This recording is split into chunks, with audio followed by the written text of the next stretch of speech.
right, why don't we get started? Hi, everyone. Thank you all so much for coming. I'd like to welcome you to our session, Data Strategies for Distance Learning. I'm Charlie Coglianese from Schoolrunner. I'm Alexis Brown from Digital Pioneers Academy. And Alexis is going to talk through the approach that they took at Digital Pioneers, moving to distance learning in the spring, as well as some of the lessons they learned from their data during that time period, and then the adjustments that they made in response to that data.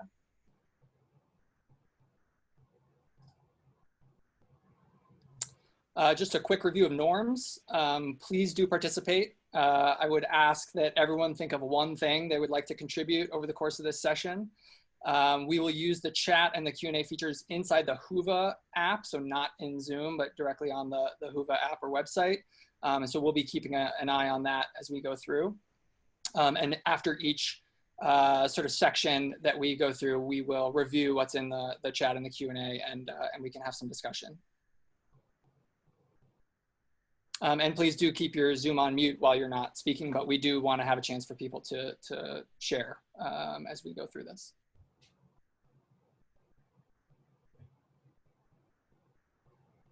So Alexis and I will introduce ourselves and our organizations more here in just a second, after which, like I said, Alexis is going to talk through the lessons learned and the strategies used based on their data from distance learning in the spring. And then I'll talk through some of the trends that we at Schoolrunner have seen from our schools across the country. Awesome. Great, thanks, Charlie. Welcome, everyone. My name is Alexis Brown. I'm the Director of Finance and Operations at Digital Pioneers Academy. I'm from the DMV and have been working in education for the past 7 years. I started off as a middle school math and science teacher in Chicago for Teach for America. And I studied engineering in undergrad, so data is near and dear to my heart, and I'm geeking out when I can make my Google Sheet and my Excel work, and so excited to be here with you all today. A little bit about DPA. We opened up in 2018. We are a DC public charter school serving 360 scholars in Southeast DC. We're going into our 3rd year, and we are the first computer science focused middle school in DC. So we want our scholars not only to consume the digital economy, but to create it as well. So our scholars take computer science as a core class each day, just like math and ELA. And our ultimate goal is that our scholars graduate from college and secure a high-paying, high-demand job. We really want to continue to increase opportunity and access in the tech fields. And with that, I'll turn it over to Charlie to introduce Schoolrunner. Great, thanks, Alexis. So I started Schoolrunner back in 2012 now, when a friend of mine asked me, how do I get people to use data more often to make better decisions for kids? And so at the time, Ben Markovitz was principal of Sci Academy. Now, as Collegiate Academy is a CMO, I think they have 7 schools now. And this question was coming from the highest performing open enrollment high school in the city. They were doing their data days 4 times a year, but really wanted to figure out how they could take things to the next level. And so that's how I ended up quitting my job and going down to New Orleans to spend time with them. And instead of building data systems for hedge funds in New York, I started building data systems for schools. And so now we are working with schools across the country, 17 states in the district, and mostly charters. So Alexis is going to review some of these prompts here, but just as a reminder, please do post in the chat and the Q&A within Whova as we're going through, and we'll be checking on those at the end of this section on attendance data. So with that, Alexis. Awesome, yeah, so I have the pleasure of sharing my story and DPA's approach to some of the data that we collected during remote learning. And Schoolrunner was a huge part of that because we leverage the platform to collect a lot of our data. So while I'm sharing my story, we charge you to bring your thoughts and ideas and questions up to the group. We want this to feel like a conversation. I am by no means an expert. I'm just here to share our perspective and our learnings, and really hope that the group can elevate the conversation and discourse to learn from each other. And so take a moment to look over these prompts, and hopefully they'll get your brain thinking and add to our conversation. Charlie's going to be monitoring the chat as I'm talking, so he might pause and interrupt me if we find a really good question that could help move the conversation forward. And so please just be aware. Awesome. Next slide. Great. So at DPA, we believe attendance is a critical measure and indicator of success. We know that the best learning happens when our scholars are in front of amazing teachers. And we also know that attendance is a high indicator of scholar engagement and positive engagement, because if scholars want to be in school, they'll learn more. And so we knew that there was real power into having real-time attendance data. It's powerful for our leadership team, our teachers, our scholars, and our families. And so we knew going into the remote learning world that attendance was going to be a key metric for us, and wanting to have that data real-time. So what you'll see on this slide is a picture of the attendance dashboard. This is one of the reports that we actually used in our morning staff huddles. You'll see that the report is broken down into cohorts on the left. So all of those colleges are our 10 cohorts, and the attendance is almost like the third column here.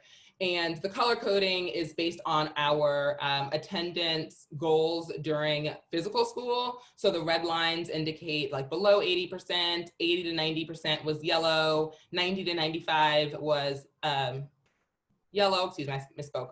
And then 95 and above was green. And so we made a big push in using this report to invest our homeroom teachers into owning their attendance data for the scholars in their homeroom. We knew that they were going to be the highest levers, the teachers, the homeroom teachers were going to be really critical to making sure our scholars showed up every day in this new, ambiguous, vague, and confusing remote learning experience. We also incentivized our homeroom attendance for our scholars, which was amazing because scholars were calling each other saying, where are you? You're messing up our homeroom attendance, like get to class right now. I want to be in the raffle for pizza at the end of the week. And so having this data at our hands every day, pulling up in our staff meetings was amazing because teachers did not want to see their homeroom in red. And so this was kind of early on in May, and this would continue to increase as we continue to use this dashboard. Next slide.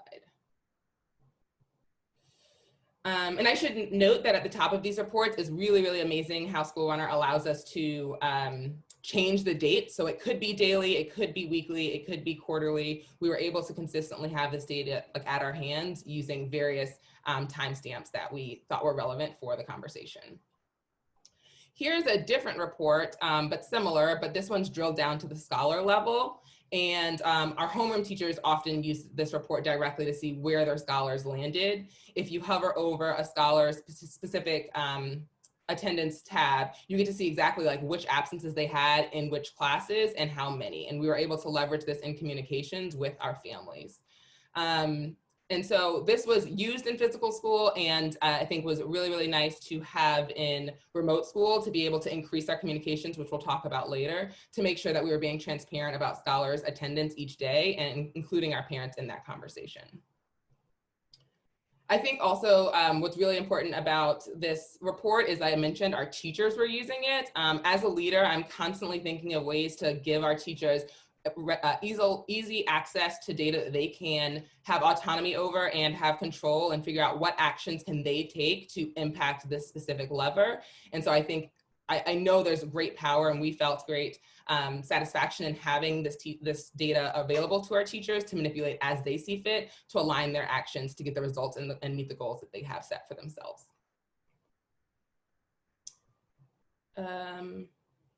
I think that's it. Oh, and then as I mentioned on the slide, there was an attendance team that we had.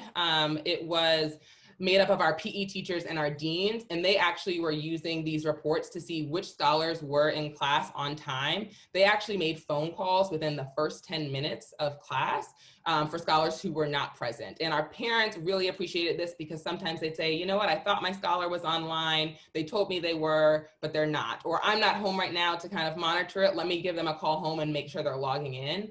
And so having everyone on our team able to access this data and say, this scholar's not online, let's get them, was really, really critical to helping us improve our data in regards to attendance for all of our classes. I think this is a great, excuse me, point for people to be thinking about in terms of what other strategies that people have. I'd love to hear people share. You talked about calling 10 minutes into a synchronous class. You talked about attendance driving a pizza raffle to get some other engagement and excitement from kids. I'd love to hear other strategies that other people use that either worked or didn't work. I think that could be really helpful for the whole group. Yeah, and I'll pause here actually before we jump into some of the challenges and adjustments we made, because I do think it's a perfect time to hear from people. So if you want to come off mute and share, please feel free to do that, or feel free to post in the Q&A or in the chat.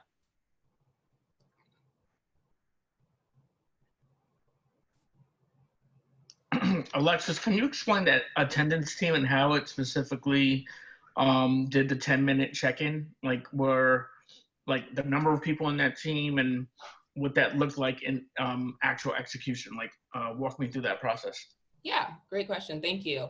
So it was about 6 of our team members. As I mentioned, I think it was 2 of our PE teachers who did have later classes that they kind of managed, but in the morning they were kind of free to support. And then our operations team, we divided our homerooms, all of our cohorts to like 2, each person had maybe 2 cohorts. And so after the first 10 minutes, once attendance was logged in each class, we would actually pull up a report and say, for Duke right now, how many of our Duke scholars are not in attendance? And we would actually just start making the phone calls, letting parents know, hey, you know, it's 10 minutes into class, your scholar's not there. 1, is it a tech issue? You know, are you okay? Of course, leading with empathy and making sure everything's okay. And then once we verify that, they're letting parents know, like, you know, this is the number of absences this scholar has. It's so critical to be in school. And we kind of had a script to make sure parents were brought in, but also meeting them where they are in a pandemic and a lot of things are going on. And also gathering as much data as we could in those calls about what we can do to support. And so that's the team. It was about 6 people. And at the beginning of remote school, we actually did it for every single class, synchronous class that we had, which was 3. But towards the end, we actually kind of shifted after our parents and families and scholars had a little bit more understanding how to navigate the systems. We really did it for our first class in the homeroom in the morning. And then other follow-up calls were made in the afternoon by the homeroom teacher instead of the attendance team. But if you have any other questions about that, glad to expound. Thank you. Anything in the chat or any other? Nope, nothing in the chat. Okay, we go to the next slide. Awesome. So some of the challenges that we faced, we're thinking about how to track all of this data. And so very early on, as we were leading into remote school, I met with Abby, who was our Schoolrunner happiness coordinator. So essentially my guru. And she was, we were discussing like what we're gonna need to do in remote school. And she helped us brainstorm ways to track the difference between in-person and remote attendance. I was worried that the data would get, you know, conflated, and I want to be able to separate because we just didn't know what was going to happen. It was so early on in the remote learning world and experience that she suggested we actually designate a new code for everything that's happening in our school. So it's in remote school is what we called our school. So essentially everything in Schoolrunner from March 13th on was designated with an R. So all of our classes would R ELA, R math. And here you'll see that we had attendance codes that were specific for remote school. So we had R remote absent, remote tardy. And 2 of these codes actually came later on after we realized we wanted to gather more data. So one of the findings was that a lot of scholars were logging into Zoom, but then not engaging in the instruction at all. And middle schoolers, they're testing boundaries, we get it, but we wanted data on that. So we created remote disengage to let parents know, your scholar was in class, awesome, we're so glad that they signed in. Now we need them to actively engage and be part of the conversations or doing, participating in the chat, or submitting their assignments online. And so we have a code to help us understand how often that was happening and if there were trends within grade levels or cohorts. And likewise, we wanted to have data about the tech issues that we were seeing. As the city as a whole, as you all know, we're trying to figure out like what's going on with Comcast, who has it? Is it the Chromebooks? Is it the internet? What are the issues? And so we just really wanted to capture overall what the quantity of tech issues we were having. We didn't narrow down exactly. We tried to take pretty good notes on what was the cause of the remote tech issue, but I think that's a level 2.0 that we can go into the fall with. But for the spring, we really just wanted to know like how often was it happening that scholars were trying to log in, but were able to let their teacher know that it really was a tech issue that inhibited them from participating in the class as we would have liked. And Yeah, I would just charge all of you all to think about other pieces of data that you've learned about in your weeks of remote learning. I think one of the questions that we have is we didn't do too much asynchronous learning in our 10 weeks in the spring, but we know that's going to be a core piece of our data moving forward in the fall. And so we're trying to think about what are our attendance codes or attendance tracking going to be for our asynchronous learning. Is it just going to be part of their grade book, or are we also going to try to track it in our attendance tracking? So would love if anyone has ideas or thoughts or anything else around this common challenge that you might be facing in tracking data.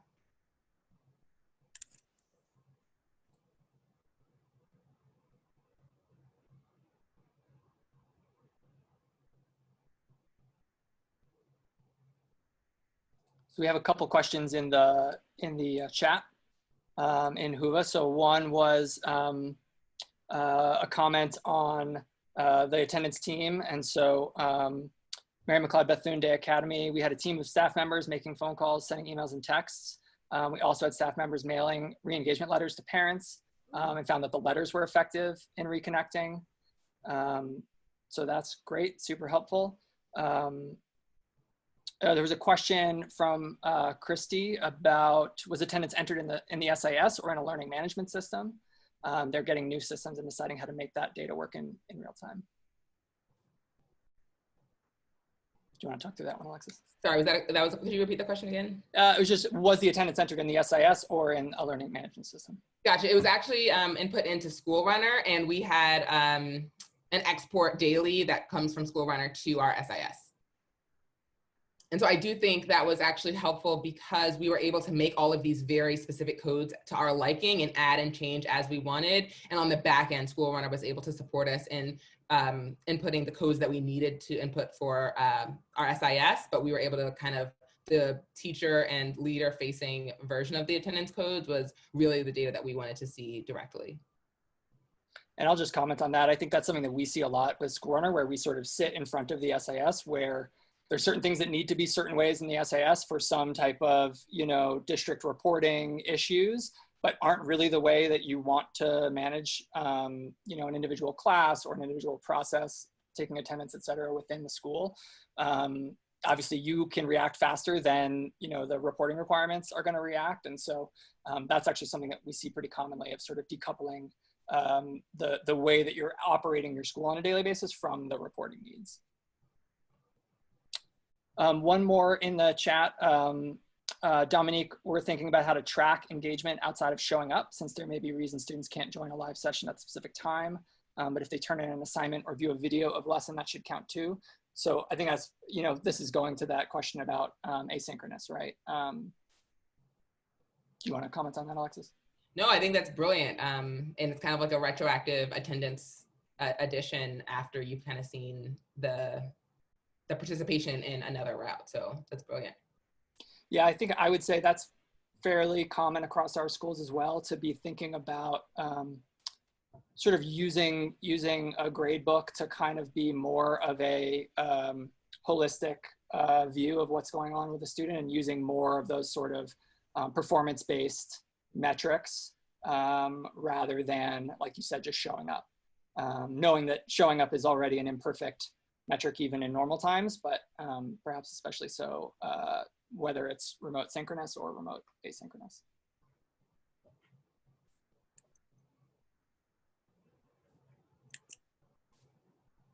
Oh, I think there's feedback that the speaker is going in and out, so please let me know if you can't hear me well.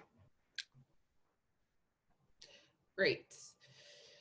And so some of you might also be thinking, well, my system or my SIS doesn't allow me to kind of be malleable and collect the data that we need. And so I'm wondering, one of the prompt questions was about constraints that you might be facing in your systems. And so I would love for you all to comment on that in the chat.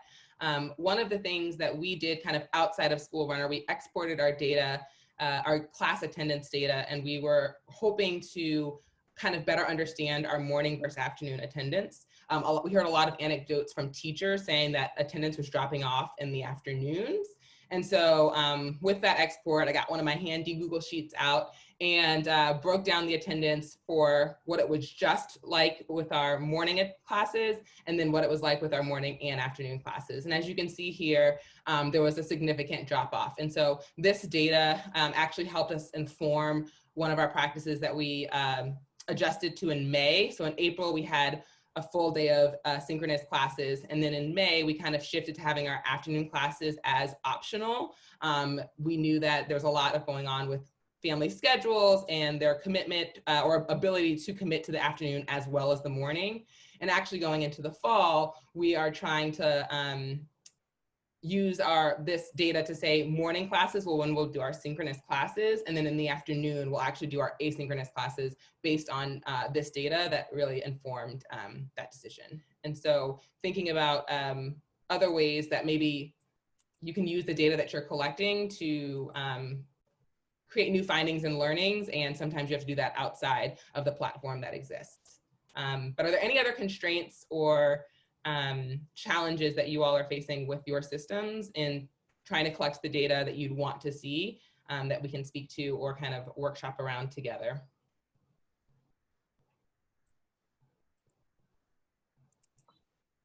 Yeah, and with that, let's just open up to any and all questions or thoughts around attendance or data tracking and collecting that's come up so far. And feel free to come off mute or post in the chat.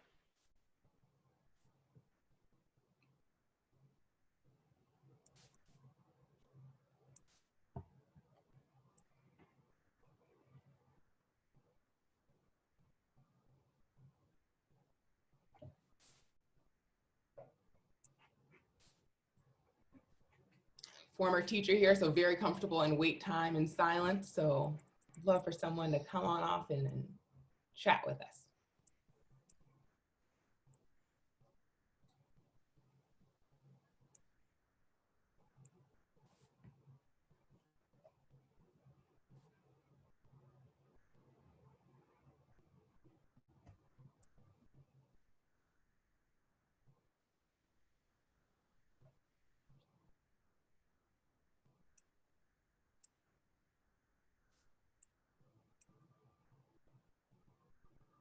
We had a question about when were your afternoon classes scheduled for?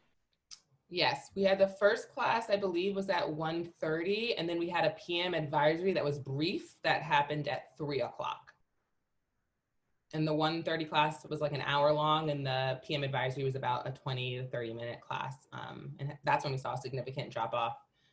We didn't gather enough data about why that was happening, but that would be my next question is it a family commitment, or other scholars in the households doing work then that managing, the Wi-Fi or the devices, or is it just the afternoons are tricky? Even in school, after lunch, kids are tired. So what are the reasons behind that data? That would be something I'd be interested in exploring more, and hopefully we can gather some data with in the fall, even with our asynchronous learning approach. And Letitia commented about the SIS requirements being the biggest constraints. I'm wondering if you want to talk a little bit more about what that means. Does it mean you can't adjust what you're collecting because you're so tied with what OSSE needs, or what specifically about the SIS requirements is a challenge?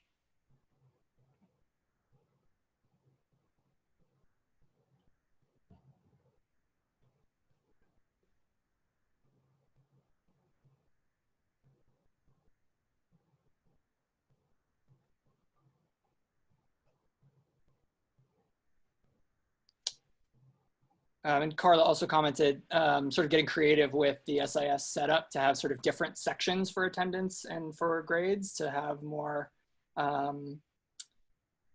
flexibility in terms of what you can do for your own internal needs versus what OSSE requires.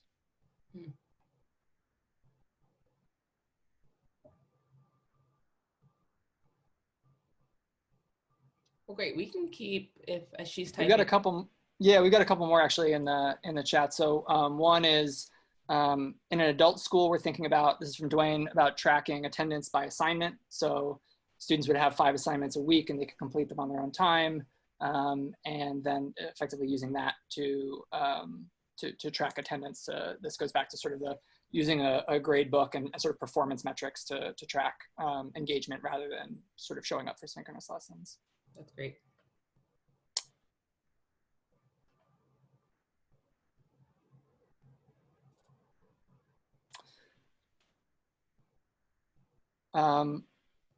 William is asking what SIS you all use.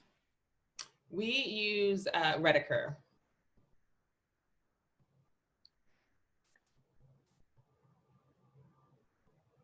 We have a good question from Amy.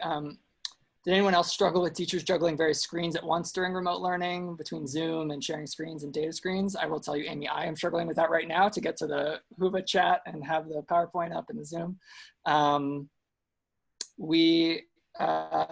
Amy says we had teachers who found it difficult to take attendance, track participation, and lead online learning all in real time and would love suggestions. I don't know if you have any learnings from that, Alexis. What was the last part? It was... She said we found it difficult to take attendance, track participation, and lead online learning in real time, and that she would love some suggestions if you could. Yeah, I think that's one reason the attendance team was so important. So part of our structure, we said like scholar, you know, each class starts with a 5-minute do now, and teachers are taking attendance in that 5 minutes while scholars have something to do, because we knew it was really important to have that data for our attendance team within that first 10 minutes. So that was part of a system and structure that we did have to put in place to make that happen. The attendance team being separate from the teachers was very helpful in kind of managing those expectations. And therefore, you know, if a parent calls back, they're not bothering the teacher while they're trying to teach. Instead, it's the attendance team member that can help follow up with it, whether it's a tech issue and we need to include our tech team, or if it's just letting the teacher know that, you know, something came up. And then the last piece was managing participation. Yeah, I think it was a lot of workshopping with our teachers and brainstorming ideas on ways that they could manage participation, whether it was like, you know, using your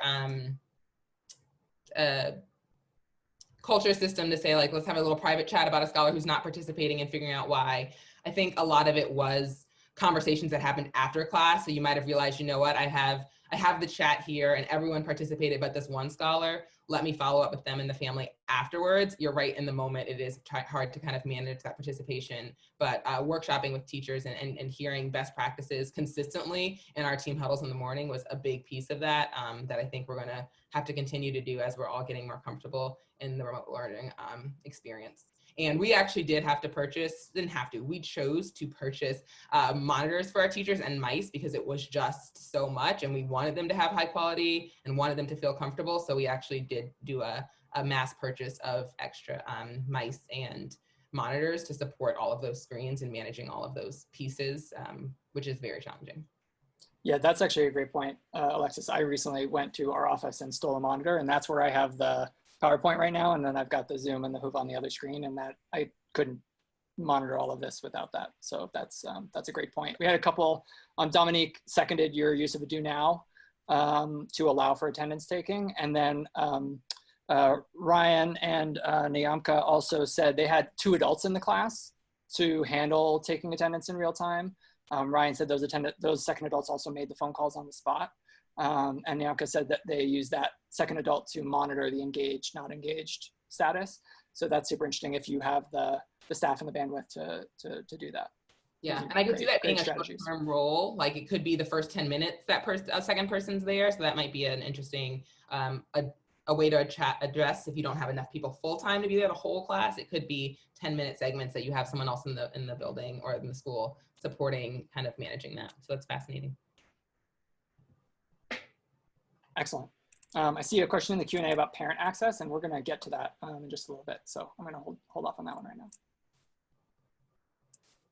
This is great. Thank you all so much for your engagement and participation. It's great. Awesome. Great, so we're going to jump into just a few slides on family engagement and DPA's experience with that.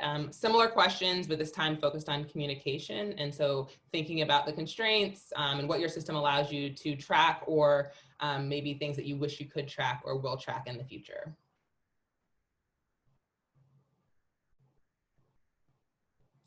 Awesome, so family engagement is really important at DPA. We have a value of empathy that we build strong relationships to create a known, loved, and respected community. And so we knew without a doubt that was going to continue in our remote learning experience. We actually, though, did not require our educators to submit their calls or text or communication to parents until the COVID closures happened. And now I can't imagine not having the data. And so it's something that we're definitely going to continue using moving forward. But in this graph, you'll see our communication logs in Schoolrunner, and clearly in April and May, it increased exponentially. And the colors are the different cohorts we had. So you could see how many calls were made for scholars in each cohort. The options that we allocated to our calling home tracking was like sunshine, a heat call, attendance call, academic call, a general call about well-being. And so we have that data to be able to better drill down, like what were these calls about? I think one of our goals in tracking the attendance that we didn't previously have is one, making sure all of our families were being communicated to regularly. We wanted to make sure that we were over communicating and being very transparent with our families in this just tumultuous and this time of unknowns. And we knew that the city was really trying to gather great data about which scholars were unreachable and what practices worked to best communicate with families during the pandemic. And so we wanted to be able to leverage that data. And luckily at DPA, we didn't have any scholars that we were unable to reach after we went through a few different rounds of strategies. But I think we did better at communicating with some families than others. And so there are some learnings that we still need to extrapolate from the data. I think one of them that we haven't fully drilled down into yet is seeing like which cohorts had the best attendance and what kind of calls were made and how frequently. And so that's something that I think we can, we have time and capacity, really strategize around to make sure that we have a really clear system and protocol and expectation for our teachers going into the fall to make sure that we are over communicating and we are transparent and that everyone feels like they're set up for success and feels engaged in that way.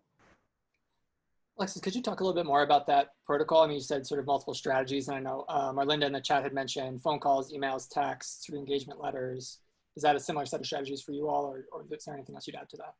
Exactly right. And on city calls, we would hear from other people that you need to go to emergency contacts and leverage those, saying like, have you heard from them? Are they safe? Are they okay? And figuring out how we can communicate with them. So a lot of those strategies and just, even learning like time of day to call and figuring out for each family, what are the ways that we can communicate. And I think we increased our request of families to continue to update their data with us. I think that's always the goal, but we just made it very, very clear that we needed updated information and consistently to make sure that that wasn't the barrier, and it really was just making sure our families were okay. And I'm really curious to hear from others if this was data that they were able to track. Was it Google Sheets? Was it in an SIS? What were some either successes of tracking this data? How were you able to actually use it to ensure that every family was getting contacted or any other goal, as well as any challenges people had with really making good use of this family engagement data that did get tracked.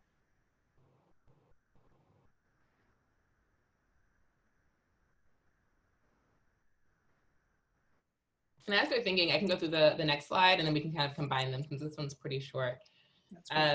But very similar with the family engagement, we really wanted to make sure that our families had access to the academic progress of scholars. And so all throughout the year, our parents have had access to Schoolrunner's parent portal.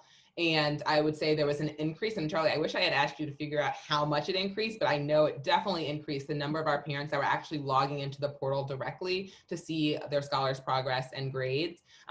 In physical school, we usually mail home progress reports every maybe 3 to 4 weeks. And so, it wasn't a concern if they weren't logging into the portal because we knew we sent the letter home in the kids' backpack and we thought it would get there. But I think just knowing that parents can have access to real-time data about their scholar progress and there are no hurdles or barriers to deliver that data and they can have it at any given time, I think is going to be really important going into the fall, depending on how long we're going to be in the situations that we're in.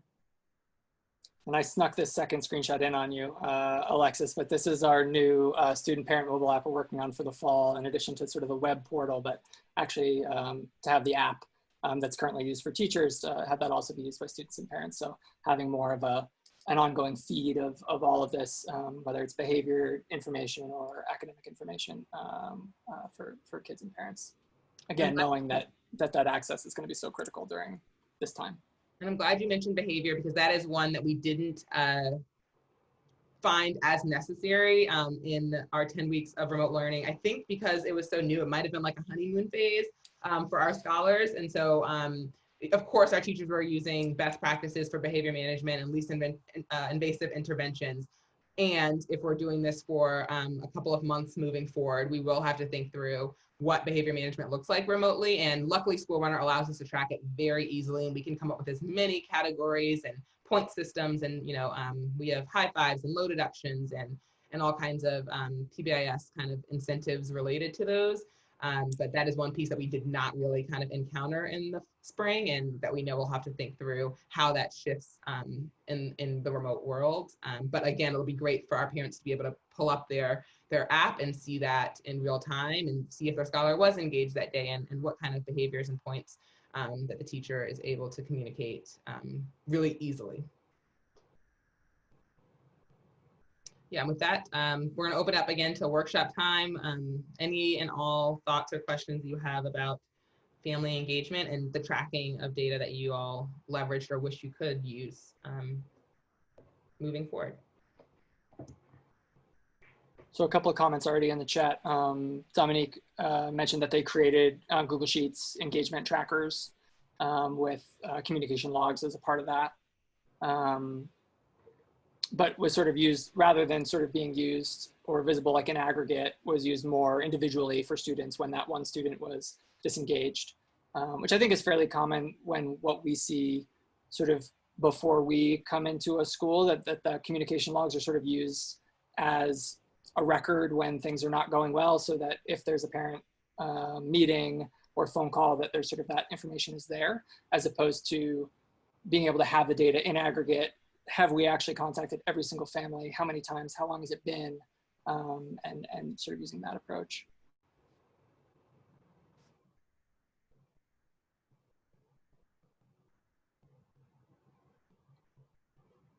Nyamka asks an interesting question. Did you have any families who were annoyed with the calls to check in? And if so, how did you handle that? Did we get any calls? Did you have any families who were annoyed at the check-in calls? Oh yeah, but our families luckily love us so much already, and they know that we're aggressive in that way.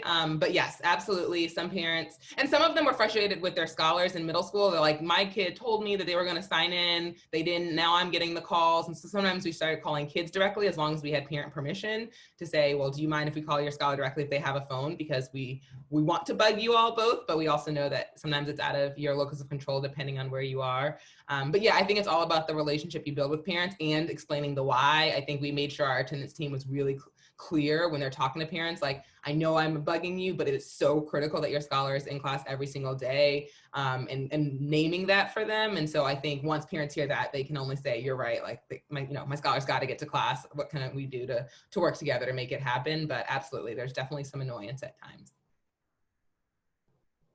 And Ryan mentioned having a Google Doc for the entire school with a list of survey questions that they asked weekly. So I'm assuming that means surveying parents, but another way to sort of keep track of where families are at. Yeah. That's a version 2.0, Ryan. That's awesome. Like figuring out what's the data that we need to hear from each family beyond just us communicating, what can we learn from them, and kind of having a schedule, or at least a bank of questions that we kind of want to have data about. That's great. Well, you also, Alexis, were talking before this about surveying parents about what they want from school in the fall, right? So I think the surveying of parents may be more happening earlier and oftener this year, given COVID.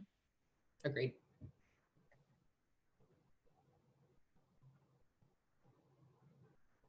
Awesome. And the last thing I'll share before passing it off to Charlie to talk about some national trends is how helpful the Google Classroom integration was for our teachers.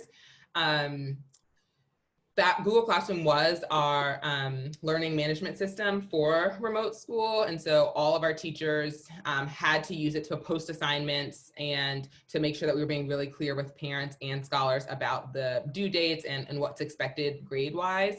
Before remote school, some of our teachers used Google Classroom more than others, and we just made it a mandatory piece of our remote learning experience, and we'll continue moving forward because it is just an easy platform that we know integrates with Schoolrunner. And so our teachers were able to grade their assignments, whichever assignments were in Google Classroom, and all they had to do was click a button to be able to pass that information on to Schoolrunner and automatically add to their gradebook. And so I'd be curious to know if there are any other integrations with systems that you all use or other platforms that you think are worth sharing with everyone, because we want to save everyone time. We want teachers to feel like everything they're doing is meaningful and not adding work for them. And so, things like this where they just have to do the work and click the button, I think is really exciting and allows for buy-in and investment in ways that only increase our use of data and yes, all that. So any platforms or systems that anyone would like to share, we'd love to hear. And while we're waiting for thoughts on that, Dominique had a question about how many students does DPA serve? Only 240 last year. We have, in each grade, we have 120 scholars. So next year when we're at 6 through 8, we'll have 360. So the next part of that question was around trying to scale to a larger population. Are there things that you did that you think will scale particularly well, or things that you would be concerned about given the tools and approaches you took? Yeah, it's a great question. I think potentially the attendance team that we mentioned might be one that with 240, splitting it up amongst 6 people was pretty easy. It might be a little bit more difficult with 360, but I loved the idea of someone, leveraging another team member who's free at that moment to help. So I think there's creative ways around that don't have to be one designated attendance team for this, but leveraging other staff members in unique ways for short periods of time to support in those kind of endeavors. But that's the only one I can think of that can't be scaled pretty easily. The rest are just really clear systems and protocols for our teachers, and then being transparent with our families about those processes. But be interested to hear if anyone else has any other thoughts or questions on scalability, because we are a relatively small school to be able to do some of these things. Yeah, I think one of the things you mentioned that I think is key on the scalability front was having that data transparent to the homeroom teachers. And giving them ownership. You mentioned that earlier, but I think as you think about scaling, right, having a central team who owns everything is going to be challenging if you're thinking about, I've got, 1,500 kids in my high school or whatever it is. But pushing that down to individual folks to say, I need you to own these, 15, 20 kids can help to scale that up. And then obviously, like you said, having the systems in place to aggregate that data means that then you can start at that highest level of where do we have issues, maybe across the school by grade level, and then let me drill into, the 7th graders, and let me see that by homeroom and sort of drill down to where the biggest problem areas, if you already start with that data aggregated up. So a couple other tools mentioned in the chat. Elizabeth mentioned EdLite for uploading photos of student work, which is great. And then Dominique said they're planning on using Seesaw for pre-K through 2, Google Classroom 3rd through 8, and Canvas 9 through 12. And those are also all common tools that we've heard and yeah, either integrate with or planning on it for the fall. Thanks for sharing. Awesome. Well, thank you so much, Alexis. I just wanted to briefly share, I realize that we've got probably about 10 minutes left. I just wanted to briefly share some of the national trends that we saw, 3 big trends across all the schools that we work with, many of which Alexis already highlighted in some form or fashion. So the first was just a real focus on engagement with families. So I think, like Alexis mentioned, Digital Pioneers made a big effort to track that data during distance learning. And I know that was true across the rest of our schools as well. So whether there was actually a lot more family engagement happening or a lot more of it was just getting tracked, my sense from schools is it was a little bit of both. But that's what we saw in terms of the data. We saw a huge increase in terms of in terms of logging that data and the focus on tracking those parent engagements. I also just included another screenshot of our mobile app. One thing that so in our mobile app, we pull in parent contact info, and so you can call right from the app, sort of, tap mom or dad's name or phone number. And then when you're done with the call, you get a little screen, like when you get out of an Uber, that says like, how was that call? And, Alexis mentioned, are you calling for a heat check or sunshine? So log a little bit of extra data to say why you were calling. And then you have that data logged for analysis purposes. One of the other things that we did, we sort of made a quick pivot in the spring, was people were saying, I'm calling home, but there's actually multiple kids in the household who are in one of our schools.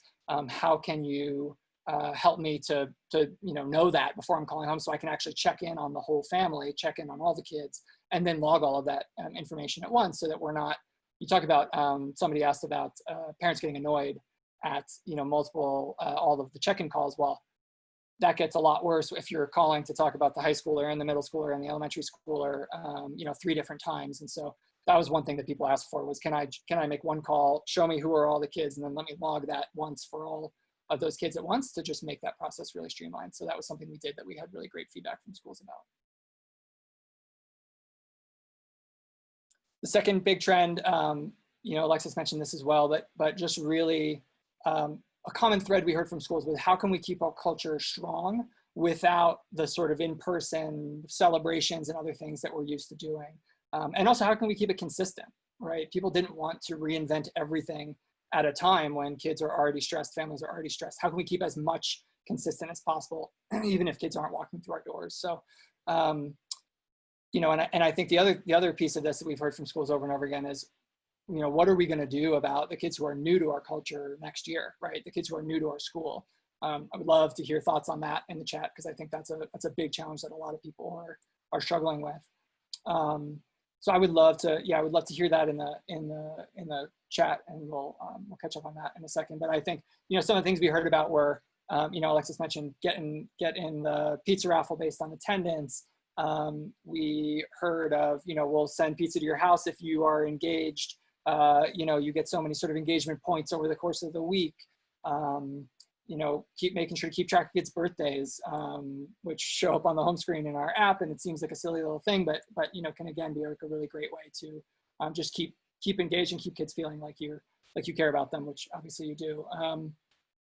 And somebody else said they were doing a big contest over the course of the whole spring, and they were hand making T-shirts for the winner of that contest as well. So I think people got really creative with this. I would love to hear what strategies you all used as well. And then finally, Google Classroom again was a huge trend among our schools. Alexis mentioned the sort of ease of pulling that into Schoolrunner, but I think the big thing that we had seen, the reason we built that integration in the first place, was we just had so many teachers at so many schools who were just pulling it up and deciding to use it on their own without sort of a full school implementation of a tool, but we're sort of using it one-off. And then we saw a lot of those schools take that and implement it school-wide when it came time for distance learning. But I knew that it was getting more usage, but I wanted to actually pull some data. And so you can see, we went from people overall were assessing kids, maybe not surprisingly, less than half what they were doing pre-COVID. But the percentage of those that were coming to us through Google Classroom went way up. And so, Google Classroom used to represent something like 4% of the assessments that we would see in Schoolrunner. And then during COVID, it was above 20%. So just a huge increase in terms of the usage that was getting across all of our schools across the country.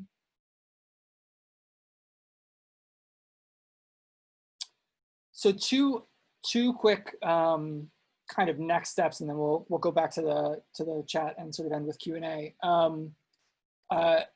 Alexis mentioned talking to Abby, our school happiness coordinator at Schoolrunner, who works with Digital Pioneers.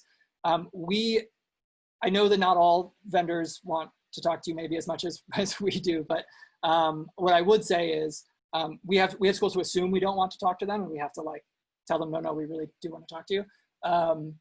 and so it's entirely possible that there are other vendors you work with who feel the same way. But what I would say was, in particular, we put on the calendar with all of our schools, we want to talk to you, we want to talk about your distance learning plan, we want to know what are your goals for that time, we want to make sure you're set up to track the things that are interesting to you during that time. Alexis highlighted a couple of those. I don't know, Alexis, if there's anything else you want to add to how that conversation went. Yeah, no, I think it's exactly right. And I think it's just very helpful because Schoolrunner works with so many different districts and schools. Abby was able to give me, real-time examples of what other schools are doing and best practices.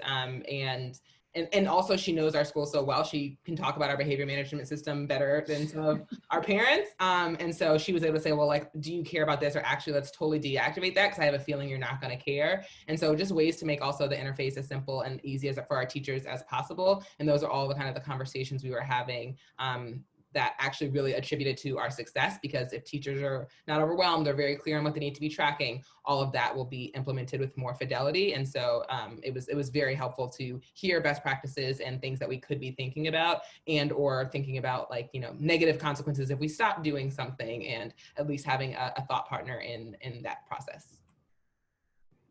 Yeah, and I should say, if anybody wants to talk after the fact about their distance learning plan or things that we've learned from other schools, I'm really happy to chat, and we'll post our websites and contact information at the end. But yeah, happy to just share what we've learned from other schools in more detail.